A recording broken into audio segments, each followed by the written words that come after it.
नमस्कार, मैं हूँ योगिता द्विवेदी और आज हम जानेंगे फाल्गुन मास की अत्यंत पवित्र और पुण्यदायी आमलकी एकादशी की महिमा और इसकी अद्भुत व्रत कथा। आमलकी एकादशी की ढेर सारी शुभकामनाएं। यह 1000 गोदान का फल देती है आमलकी एकादशी। मानधाता बोले कि हे वशिष्ठ जी, यदि आप मुझ पर कृपा करें तो किसी ऐसे व्रत की कथा कहिए जिससे मेरा कल्याण हो। महर्षि वशिष्ठ बोले कि हे राजन, सब व्रतों से उत्तम और अंत में मोक्ष देने वाले आमलकी एकादशी के व्रत का मैं वर्णन करता हूँ। यह एकादशी फाल्गुन मास के शुक्ल पक्ष में होती है। इस व्रत के करने से समस्त पाप नष्ट हो जाते हैं। इस व्रत का फल 1000 गोदान के फल के बराबर होता है। अब मैं आपसे एक पौराणिक कथा कहता हूँ, आप ध्यान पूर्वक सुनिए।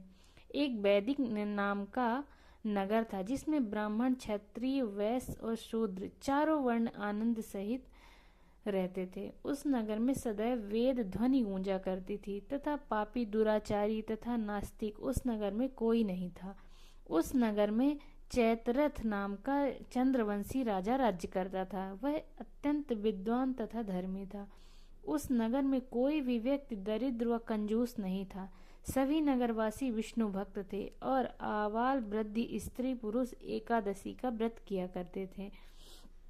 एक समय फाल्गुन मास के शुक्ल पक्ष की आमलकी एकादशी आई। उस दिन राजा, प्रजा तथा बाल वृद्ध सब ने हर्षपूर्वक व्रत किया। राजा अपनी प्रजा के साथ मंदिर में जाकर पूर्ण कुंभ स्थापित करके धूप, दीप, नैवेद्य, पंचरत्न आदि से धात्री आंवले का पूजन करने लगे और इस प्रकार स्तुति करने लगे। एक, हे धात्री, तुम ब्रह्म स्वरूप हो, तुम ब्रह्मा जी द्वारा उत्पन्न हुए हो और समस्त पापों का नाश करने वाले हो। तुमको नमस्कार है। अब तुम मेरा अर्घ स्वीकार करो। तुम श्री रामचंद्र जी द्वारा सम्मानित हो। मैं आपकी प्रार्थना करता हूँ, अतः आप मेरे समस्त पापों का नाश करो। उस मंदिर में सबने रात्रि को जागरण किया। रात्रि के समय वहां एक बहेलिया आया जो अत्यंत पापी और दुराचारी था। वह अपने कुटुंब का पालन जीव हत्या करके किया करता था।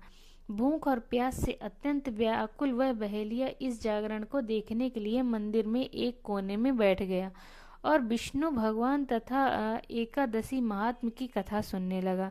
इस प्रकार अन्य मनुष्यों की भांति उसने भी सारी रात जागरण बिता दी।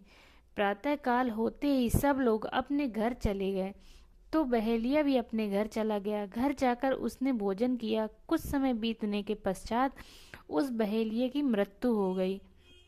मगर उस आमलकी एकादशी के व्रत तथा जागरण से उसने राजा विदुर के घर जन्म लिया और उसका नाम वशुरथ रखा गया।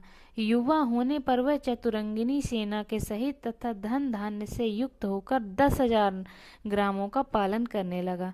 वह तेज में सूर्य के समान, कांति में चंद्रमा के समान, वीरता में भगवान विष्णु के समान और क्षमा में पृथ्वी के समान था। वह अत्यंत धार्मिक, सत्यवादी, कर्मवीर और विष्णु भक्त था।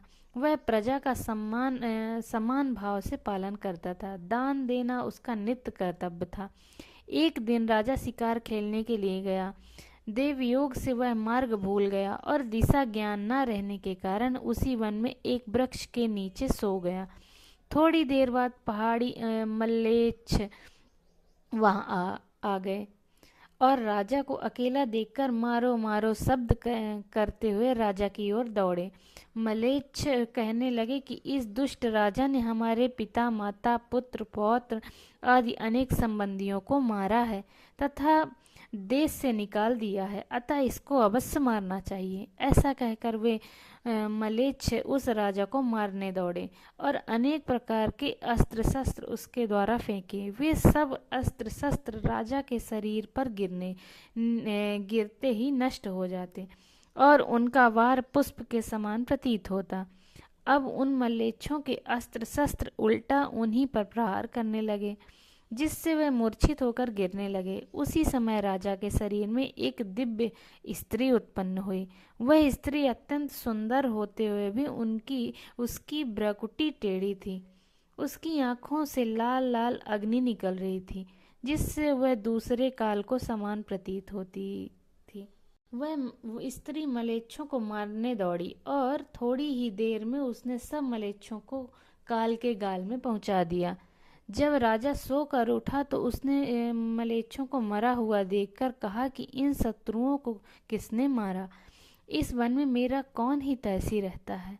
वह ऐसा विचार कर ही रहा था कि आकाशवाणी हुई, हे राजन, इस संसार में विष्णु भगवान के अतिरिक्त कौन तेरी सहायता कर सकता है? इस आकाशवाणी को सुनकर राजा अपने राज्य में आ गया और सुख पूर्वक राज्य करने लगा। महर्षि वशिष्ठ बोले कि हे राजन, यह आमलकी एकादशी के व्रत का प्रभाव था। जो मनुष्य इस आमलकी एकादशी का व्रत करते हैं वे प्रत्येक कार्य में सफल होते हैं और अंत में विष्णु लोक को जाते हैं। बोलो विष्णु भगवान की जय। आमलकी एकादशी की जय।